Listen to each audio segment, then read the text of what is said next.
નમસ્કાર મિત્રો, આજે રાજકારણનો મુખ્ય હેતુ શું બની ગયો છે? સત્તા કે સેવા? પક્ષપાત અને વિભાજન સમાજને કમજોર બનાવે છે. ગ્લોબલ વિઝન 2050 કહે છે કે રાજકારણનો હેતુ સત્તા નહીં પરંતુ સામૂહિક કલ્યાણ હોવો જોઈએ. પારદર્શકતા, જવાબદારી અને લોક સહભાગિતા આ ભવિષ્યની સાચી રાજકીય દિશા છે.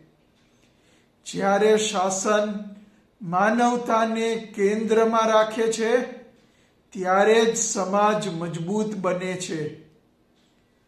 ગ્લોબલ વિઝન 2050 વિશે વધારે જાણવા માટે મારી ચેનલને સબસ્ક્રાઇબ કરો. ધન્યવાદ.